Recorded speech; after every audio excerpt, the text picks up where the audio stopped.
After the incident, the Prime Minister relocated the children to the 4th Research Institute. He hadn't expected Tabata Shigeru to commit such an act.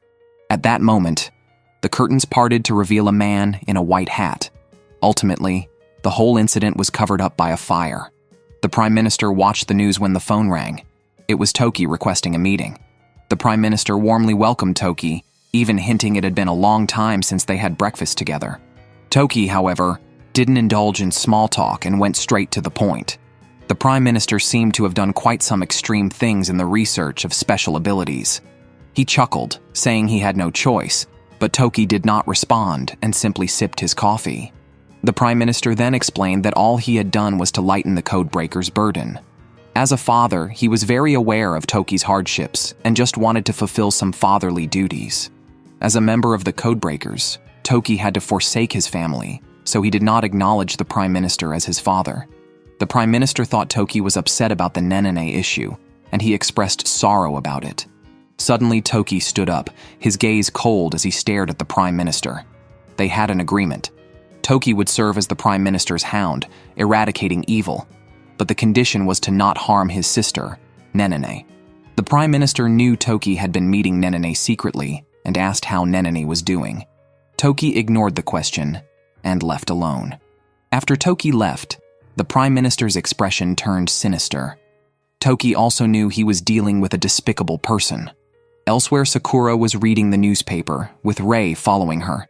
She reflected on how the newspapers did not report the real facts, suspecting that it was the government's influence. Thus, no one would know the truth about what happened that night. Then, they were drawn to a motorcyclist.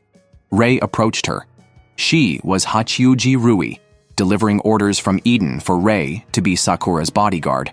However, Rei was intent on settling matters with Hitomi. Rui gave Rei a metaphorical hammer to wake him up and volunteered to investigate Sakura's situation, suggesting that there must be some secret behind assigning them as her bodyguards. Rui reminded Rei to be aware of the timing of entering a state of loss. Afterward, Rui rode off on her motorcycle, and they both headed to school.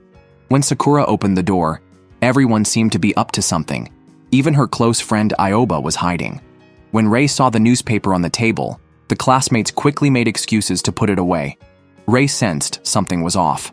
During an exam, Aoba passed a note to Sakura. Opening it, Sakura finally learned what they were hiding. The classmates who made eye contact with Rei avoided him. After the exam, Aoba and Sakura quickly ran into the girls' restroom, a scene Rei happened to witness.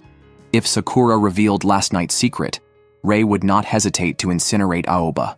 In the corridor, Heike was savoring his coffee while reading a racy novel. The boy peered through the cracks in the wooden planks at the woman lying on the bed, and then he saw the figure of a female teacher with a thick rope, her face flushed, approaching step by step. Just as things were getting exciting, Ms. Kanda came along. She was there to persuade Heike not to read racy novels in the hallway. At that moment, Rei passed by, and Heike immediately noticed that Rei was about to enter the dead zone. After school, Rei went to retrieve his backpack from the classroom, but was blocked outside by the puppy and Sakura. There was noise inside, and Rei guessed that Sakura had spoken about his matters. When the people inside realized Rei was just outside, they tried to keep quiet, but Rei heard everything. Rei, not heeding her advice, forcefully pushed through. To his surprise, he was greeted by his classmates' welcome. Aoba went up to Rei to apologize for the late welcome party they had organized for him. They put a hat on Rei, something everyone had prepared together, and they also had gifts with their names and messages written on them. Rei didn't understand why everyone was doing this. The reason was simple. They were going to be classmates for the coming year, and they wanted to make it a joyful and happy experience. After the event, Rei and Sakura went to the rooftop. Sakura explained that she only found out about the party that morning and delayed Rei because everyone needed time to prepare. At that moment, Rei was reading the names on the paper. Sakura could see that everyone cared about him. Rei felt it was unnecessary. Just then, Sakura noticed him using his powers to burn the paper. She quickly grabbed the paper from him and extinguished the flames. Sakura was confused about what Rei was doing. Rei explained that he hated possessions because they remained after people died, so he was used to disposing of them quickly. He had memorized everything written on them, thinking if he forgot, they would surely annoy him to death. Therefore, Ray firmly stated he would never forget them. On a busy street, Toki walked alone, feeling very agitated. Suddenly, he experienced intense pain and discomfort. He staggered into a deserted alley.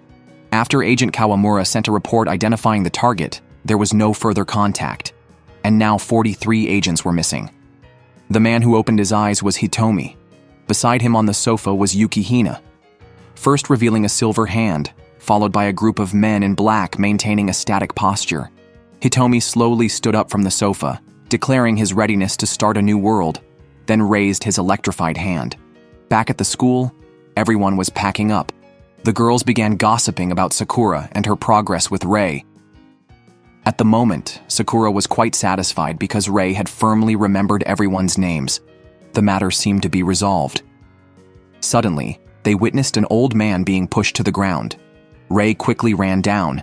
The group of men in black appeared at the school gate, their bodies crackling with visible electrical currents. Ray was all too familiar with such a distinct characteristic. These people were definitely being controlled. Ray removed his black gloves and with a flick of his wrist, enveloped the incoming men in black with blue flames. Sakura looked on in disbelief as the burned men in black got back up, still accompanied by visible electricity and the sound of currents. Ray had realized earlier that their bodies were being manipulated. Before he could finish, his expression turned very uncomfortable, and he even struggled to stand. Sakura noticed something was wrong with Ray and ran over worriedly. Heike, who was not far away, witnessed everything but didn't have time to think. Ray pushed Sakura away with one hand as he faced the incoming men in black alone. At this moment, Ray was gasping heavily, unable to bear the sudden pain. Fortunately, the men in black attacking Sakura were taken down by a woman who, when she put on her glasses, Sakura realized was Ms. Kanda. The men in black charged again, but luckily, Kanda was quick to act. She immediately recognized this as Hitomi's power. She prepared to have Sakura flee, but just then they noticed some of the men in black heading towards the school building. Sakura sensed danger and realized they needed to warn everyone to take refuge. Ray struggled to his feet, not forgetting to tell Kanda to protect Sakura. He sprinted down the corridor and, with a swing of his hand, cast a line of blue flames, warning that anyone who crossed it would face consequences. The men in black didn't take it seriously and charged forward. Ray exerted all his strength to take down a group of them. Ray, fueled by what seemed to be the power of friendship, continuously used his abilities to drive back the men in black. When the men in black approached the door, Ray grabbed one by the forehead and blasted him with flames. After using up his ability, the world began to distort around Ray. His pupils constricted as he staggered along. The group of men in black before him slowly became blurred in his vision as they approached. Sakura and Kanda frantically called out Ray's name, and just as Ray seemed to lose consciousness, a voice came from the sky. He made a stylish landing, scattering the men in black. Then he quickly moved down the corridor. Ray recognized him. His name was Yuki. Heike's voice then reached everyone's ears, sounding like a school discipline committee member. Ray being pushed to such extremes was a matter for deduction of points, and Yuki, although arriving just in time and doing a rough job, also warranted a deduction. Yuki was confused by what Heike said, until he turned around and saw the men he had sent flying were getting up. Yuki then assumed a Chinese martial arts stance, ready to face his opponents. At this moment, Heike's hands were glowing, evolving into strands of light that bound the men in black. Subsequently, the men in black vanished into thin air. Yuki witnessed this scene and praised the ability as very powerful. At this point, Sakura caught Ray just in time as thunder rumbled in the sky and a drizzle began to fall. Sakura shouted loudly for Ray, but he did not respond to her. At this moment, Sakura recalled the little girl and boy from before. She thought Ray would end up like them and, with a sorrowful expression, screamed out for Ray. It was then that Heike explained it was the loss of form state. Sakura did not know what loss of form meant. Heike believed that this state was their destiny, an unavoidable fate for them. In an alley off a bustling street, a child with blonde hair had fallen into a coma. The child bore an uncanny resemblance to Toki, even wearing Toki's clothes. To ensure Ray's safety, Kanda suggested they quickly relocate as Ray's residence had been compromised. They had to consider a new safe location. Sakura volunteered her home, surprising both Kanda and Hike. Recently, Rei had entered this lost form due to overexertion. However, there was no need to worry as this form could only last a short while, needing just 1 day to recover. Sakura treated the lost form as something as trivial as hunger, but she had not realized that her senior was also a member of the Code Breakers. Sakura knew very little about Yuki. Kanda was an agent of Eden, tasked with supporting the Code Breakers. Sakura burst into laughter, finding it amusing that the seemingly upright Rei was ranked the lowest and needed support. Yuki, known as Code 03, had the ability to manipulate sound. At that moment, Yuki was sticking a sticker on Rei's face, visibly worried and hoping for Rei's swift recovery. Heike, Code 02, was not only a code breaker, but also responsible for evaluating everyone's ranking. Number 5 was the one who rode a motorcycle. When the topic shifted to number 1, Kanda's expression turned grave and changed the subject. Upon arriving at Sakura's home, Kanda, as the homeroom teacher, was very familiar with Sakura's family background. They were members of the notorious Japanese Yakuza group, Ghost Sakura. Sakura was the daughter of the gang leader Gutoku. Yuki was surprised, experiencing for the first time being treated as a friend. Sakurakuji Yuki, Sakura's mother, initially unaware of what had happened to Rei, quickly agreed to help after realizing he was an important friend to Sakura. In the hallway, Sakurakuji Yuki informed Sakura that another friend had arrived early and was waiting in the guest room. Upon entering the room, the sharp-eyed Yuki noticed something odd in the closet. They heard noises and discovered it was Toki. Heike immediately recognized that Toki had also entered his lost form, which manifested as him turning into a little brat. Kanda stayed in the guest room to care for Rei, while the others headed to the grand living room for a banquet.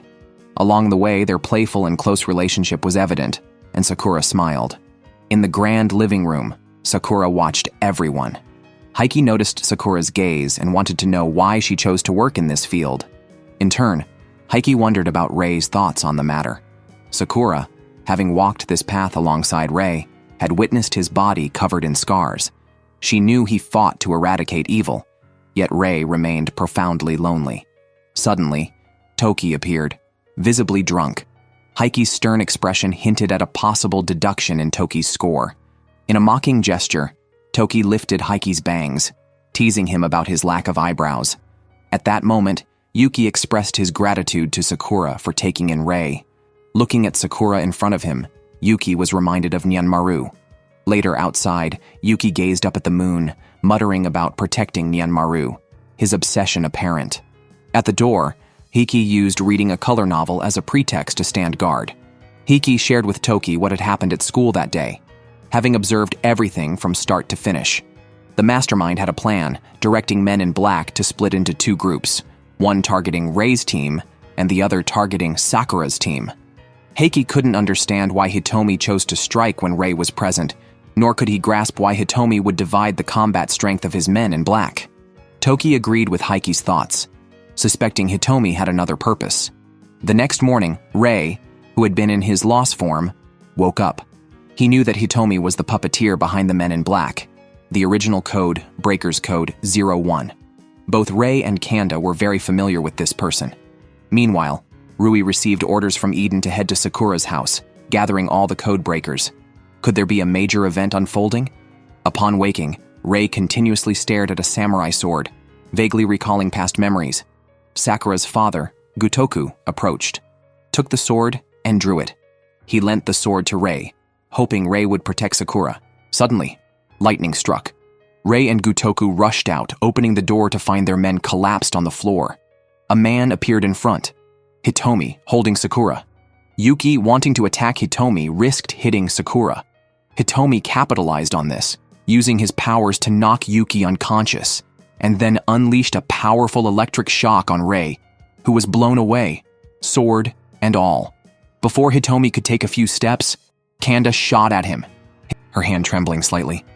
Seeing this, Hitomi decided to give them a surprise. Heike took the opportunity, while Hitomi was distracted, to bind his ankles with his power, flinging him into the air. Rui leapt up to catch Sakura, while Hitomi landed smoothly, hands in pockets. With all code breakers now present, Toki regained his abilities, but Rei did not. Hitomi's goal was revenge against Eden. He had changed. He used to despise revenge. If Hitomi fell into evil, Rei would not hesitate to cut him down. Rei swung his sword wildly but couldn't harm Hitomi. Toki launched a power attack, which was merely an annoyance to Hitomi. In the next second, Rei's abilities returned. Sword in one hand, blazing fire in the other. Together, they attacked Hitomi to no avail. Hitomi's target was Sakura. Rui and Heike stepped forward as Hitomi prepared to annihilate them with his overwhelming strength. Just then, Sakura stepped in front of everyone and took Hitomi's attack head-on, yet remained unharmed. Hitomi, short on time to continue playing games, realized they had already lost from the moment they gathered. The Prime Minister had been kidnapped by Yukihina. Afterwards, Hitomi left the scene. Toki, as his son, wasn't worried but instead left on his own. Yuki entered a loss form, turning into a little kitten. Most astonishingly, Sakura had taken Hitomi's attack without a scratch. Hitomi, a power user with electric abilities who could manipulate the bodies of the dead, was originally the leader of the Code Breakers.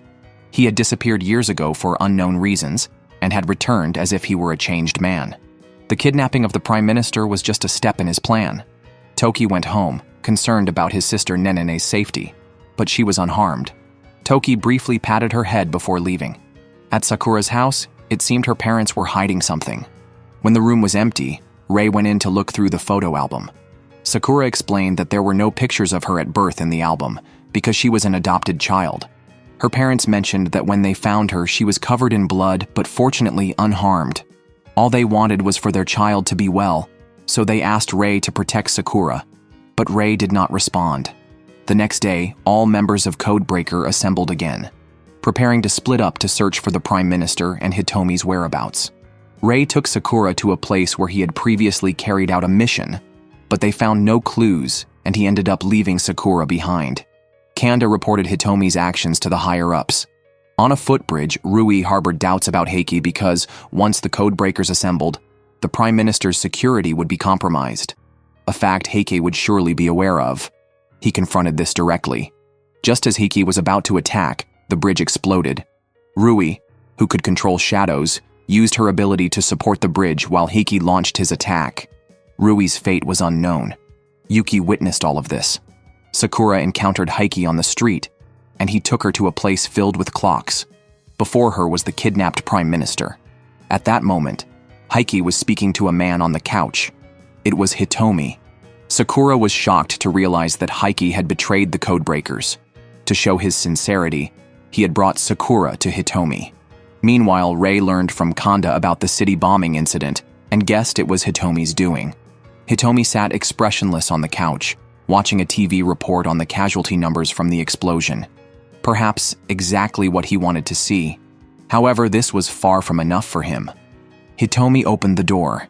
He hadn't expected Heike to actually bring Sakura to him. Heike believed that helping Ace was his duty, something he had been doing from the beginning, unbeknownst to Sakura. Initially, it was Heike, and recently arranging Rei to attend that school was also to protect her, though Rei seemed unaware. All these were meticulously planned by the Prime Minister to thwart Hitomi's plans. Hitomi wouldn't harm Sakura. He just hoped she would behave because she was unique, her abilities a mystery. Hitomi's plan involved the explosions reported on TV, but he claimed it was to save the Codebreakers. Elsewhere, Kanda was driving, believing that Hitomi must have had his reasons for his actions, knowing all too well his gentle nature. Suddenly, Kanda received a mysterious email, which she immediately reported to Rei. Strangely, Rei had received the same email. Inside Hitomi's base, Heike knew that the bombs placed around the city were far from the only ones. The real drama was just beginning. Hitomi didn't fully trust Heike since he could easily find this base, hinting that Heike was not simple. Hitomi began to doubt him. Heike knew of this base because he had used an intelligence network and had almost driven Hitomi into a corner until he realized Hitomi's true intentions. He felt it would be a pity for Eden to capture Hitomi, so he decided to help him by bringing Sakura and sacrificing Hachiuji Rui. At that moment, Hitomi's gaze sharpened. Sakura heard this and couldn't believe it, and neither could Hitomi, knowing that Heike cherished the code breakers more than anyone. The reason Heike acted as he did was because he understood Hitomi's anger and sadness better than anyone else. Just then, through the window, Hitomi noticed Kanda's arrival. If Kanda had come, it meant Rei would soon be there too, indicating that a necessary conflict was unavoidable. Suddenly, Hitomi asked Heike to do something for him. Outside, Kanda watched the lights in the upper floors of the building, then rushed in. By a staircase, Kanda saw Heike and was puzzled to find him there. Elsewhere, Rei was running towards Hitomi's base when his phone rang. It was Sakura's parents on the line, unable to contact her and worried something might have happened. Then, from behind Rei, Yuki's voice came, breathlessly telling him about Heike's betrayal. Heike had delivered a fatal blow to Rui. When Yuki arrived at the scene, all he found was a pile of rocks with Rui's motorcycle crushed underneath.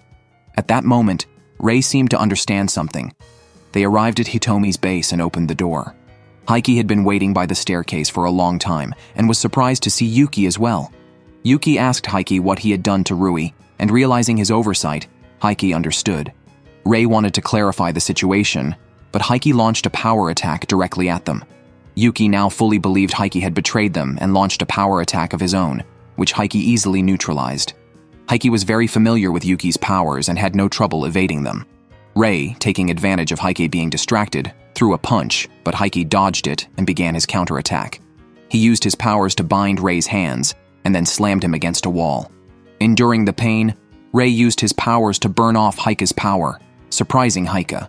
Afterward, Rei attacked Heike continuously with his powers. Rei showed no mercy to the person blocking his path. Heike pointed upstairs, eagerly anticipating the plan unfolding there. Rei was puzzled, but Yuki told him to go upstairs and leave this to him. Yuki launched an attack, but it was blocked by a stone. On the other side, Rei ran up the stairs to the second floor, where he saw Kanda standing but did not see Hitomi. Something was off about Kanda. She raised her gun towards Rei. It was then revealed that Kanda was being controlled by someone. Beside her, with his hands tied, was Sakura, and Hitomi was using electric shocks to send commands to Kanda's brain. A simpler task than controlling a corpse. Rei's left hand emitted a strange fire. Hitomi used Kanda as a shield. Suddenly, Kanda spoke, urging Rei to escape quickly. Rei used the flames to block the bullets. Hitomi instructed Kanda that if all bullets were blocked, the last one would end her own life. If Rei chose to be shot and die, Hitomi's control over Kanda would end, and she would not have to die. Beside her, Sakura thought Hitomi was despicable. However, Hitomi didn't see it that way. Sakura couldn't understand why Hitomi would do such a thing, given that the three of them used to be close friends. Rei wouldn't let Kanda commit suicide. He decided to use his own hand to end it for her. Hitomi was well aware of Rei's style and was curious to see if Rei could actually go through with it. Consequently, he took full control of Kanda with a strong current, making her fire several shots at the approaching Rei, all of which were blocked by Rei's flames. Sakura tried to stop Rei, desperately struggling to free her hands. At this moment, a small dog seemed to understand everything and went to help Sakura. When there was only one bullet left in Kanda's gun, Sakura, glowing with a white light, saved Kanda. Hitomi was shocked. The rescued Kanda regained consciousness and broke free from the control with strong emotions. Hitomi praised Sakura, while Rei wondered what Hitomi was planning. Hitomi walked up to a wall and questioned them. "Don't you understand yet?" Sakura then realized that the wall was covered with stopped clocks, marking the times when former Code Breaker members had died.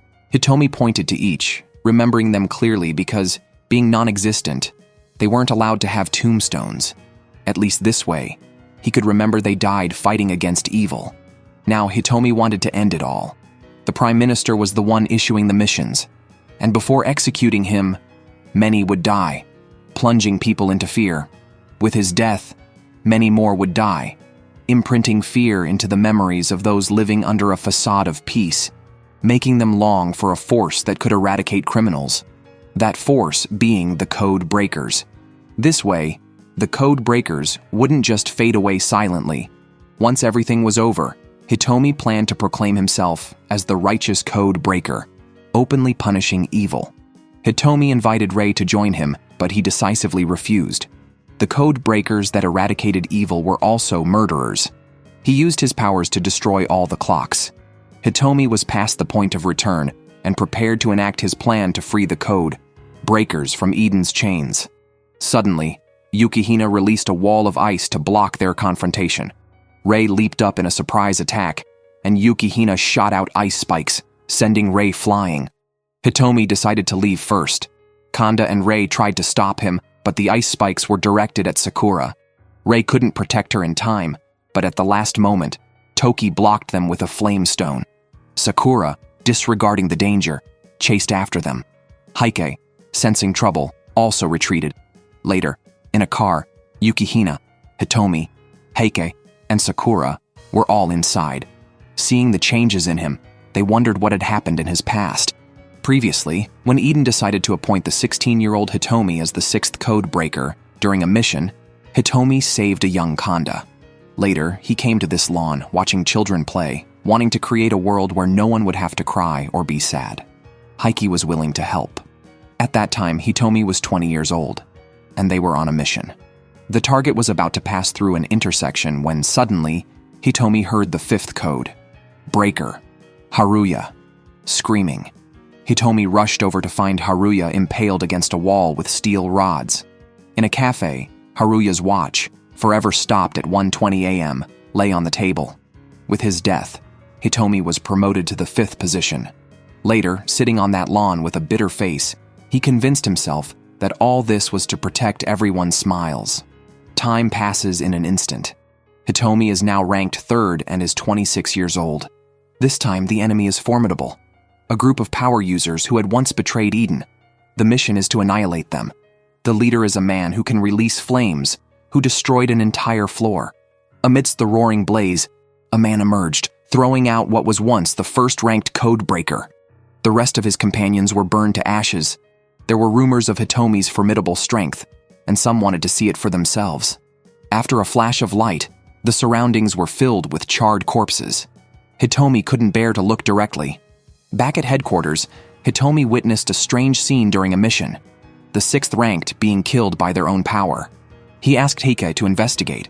Now, only the 2 of them remained, followed by the appearance of the 4th ranked Toki, 5th ranked Rui, and 6th ranked Rei. Later, Heike located the man who could release flames, and all the Code Breaker members mobilized. Hitomi arrived at the man's room, with others soon following. The man invited them to join him, but they refused. They could not condone evil. The 2 launched an attack, and the man, looking smug, thought he had killed Hitomi. But the next second, Hitomi was unharmed. Hitomi would not let him kill anyone else. Suddenly, his body moved uncontrollably. When Hitomi had touched him earlier, he had sent a command to the man's brain, using his own power to burn himself to ashes. Downstairs, Hitomi looked at this group, believing they could become the strongest team, and now no one else would have to die. Everyone could rest assured. But reality is often cruel. Heike found some information about power users losing control. As the intervals of lost state increased, the powers would spiral out of control, leading to death. Such incidents had already happened many times, termed by Eden as Code End. Hitomi struggled to calm himself. He thought no one would die anymore, but now fate intervened. Eden had also intentionally concealed all this. Later, Hitomi called Rei out, intending to invite him to escape together. But after careful thought, they had no parents, no siblings, and could never express their feelings to their loved ones, even in death. Even if they could escape, they would only be fugitives until their deaths.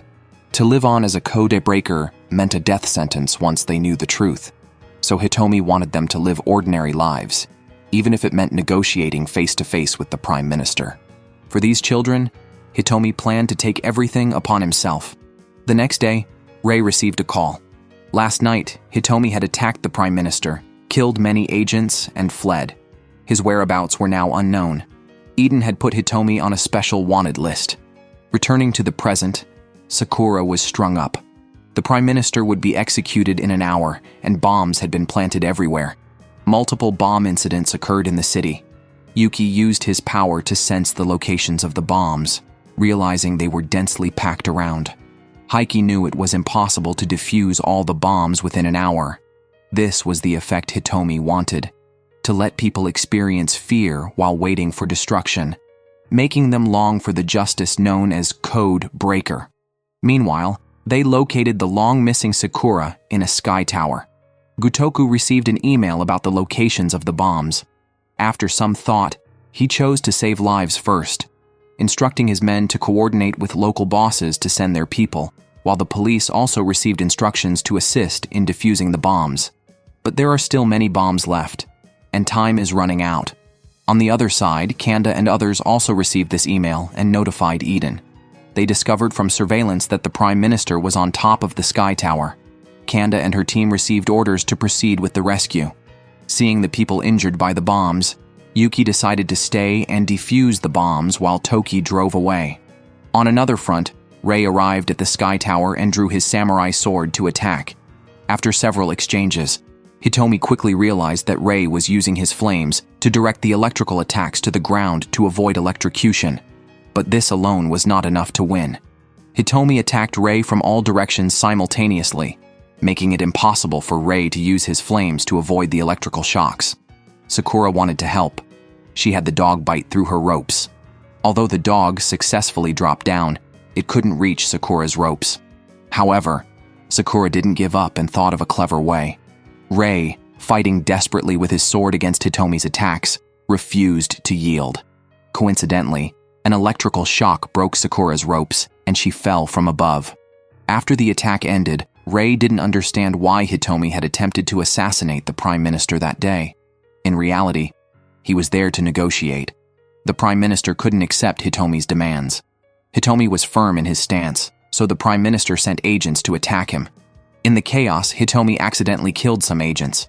Eden deliberately released false information to frame Hitomi as a villain and expel him from the Code Breakers.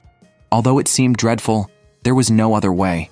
Moreover, Hitomi's actions were not just for the Code Breakers, but also for the children with powers being used as research subjects. He didn't want these children to become the state's killing machines, so Hitomi wanted to save all future generations of those with powers. On another side, Toki prepared to take the elevator up, but Heiki arrived to stop him. Toki had always thought Heiki was a good person, and was surprised by his betrayal. Suddenly, Toki began to laugh crazily. "Showtime has started!" Kanda tried to make them stop fighting, but it was futile.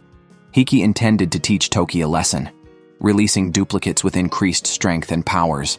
Toki could only dodge and think of a strategy while being repeatedly taunted by Heike. Angered, Toki blindly attacked and was caught by Heike, but he cleverly used his powers to escape the bind and counterattack. The two charged at each other, each landing a punch before Heike, back on the ground, started taunting Toki again. In the process, Toki used up a lot of his powers and was quickly approaching his lost state. The real Heike, hidden behind a pillar, was ready to end the game. Meanwhile, Yukihina was sent to rescue the children with powers. Just as he entered, he was stopped by someone he didn't expect to still be alive. On the other side, Hitomi unleashed a powerful current on Rei, then threw him out. Knowing that Rei had realized the true nature of the organization, Hitomi invited him to join. Rei couldn't accept sacrificing others' lives to achieve his goals. He was willing to protect people and fight to the last. This was also what Hitomi once hoped for. Since that was the case, Hitomi decided to end it by his own hand. Suddenly, Rei's expression became extremely painful. It looked like he was about to enter his lost state. Just as Hitomi was about to deliver the final blow, Sakura ran up and shielded him with her body, as she was immune to the powers. Hitomi then grabbed Sakura by the neck, letting them witness the birth of a new world together. The time for the explosion had come, but there was no sign of disturbance in the city. It turned out this was Heike's doing. He had ordered Yuki to destroy the vehicle that was to send the explosion signal and had moved all the children with powers to safety. Rui was just delaying time. Seeing that Yuki had also arrived, Yukihina had no choice but to retreat. But this was not the end. Hitomi had prepared a final measure.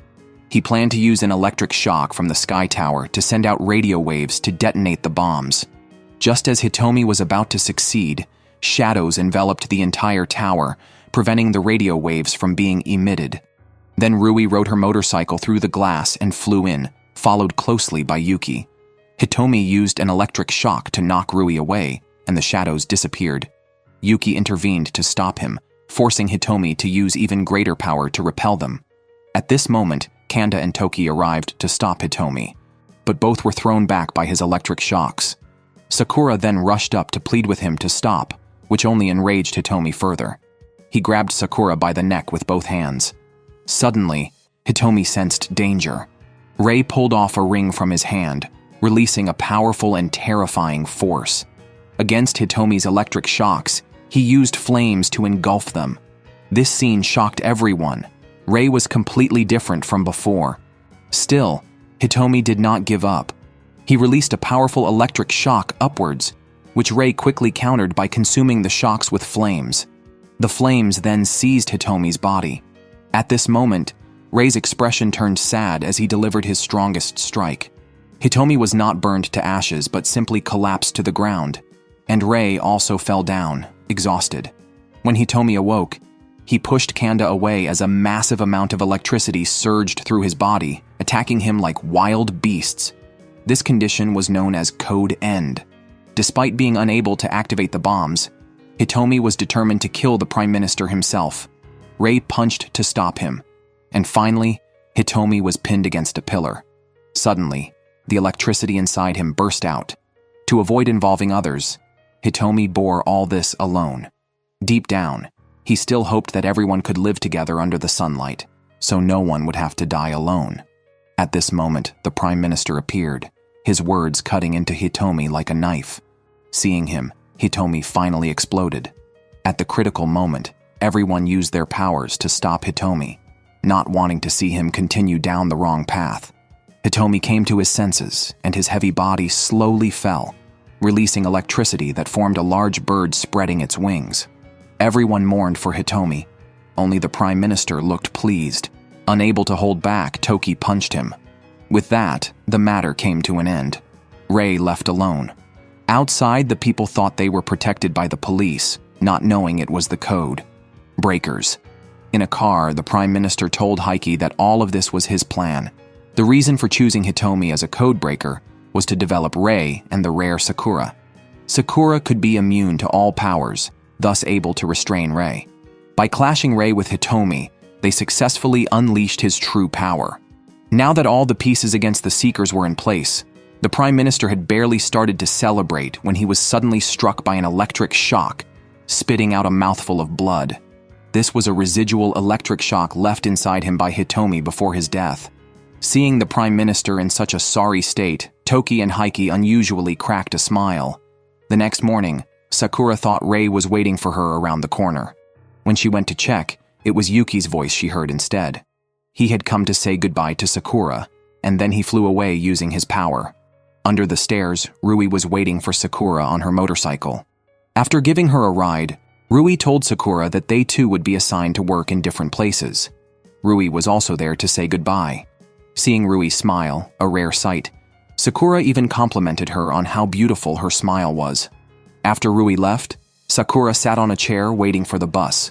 The dog seemed to sense her feelings, licking her hand and then lying beside it. Suddenly, Toki appeared. Sakura quickly wiped away her tears. On the bus, Toki mischievously reached for Sakura's chest, which ended disastrously for him. Seeing Sakura's fierce reaction, he initially wanted to tell her about some information regarding Rei. Hearing Rei's name made Sakura very excited. Seeing her so agitated, Toki felt a bit jealous. Through his description, Sakura learned that Rei had already moved to the next place. However, after that, Sakura stopped listening to Toki and looked out the bus window, seemingly struck by a thought. Watching Sakura get off, Toki muttered a farewell phrase to himself. Afterwards, Sakura returned to the park where she and Rei had first met.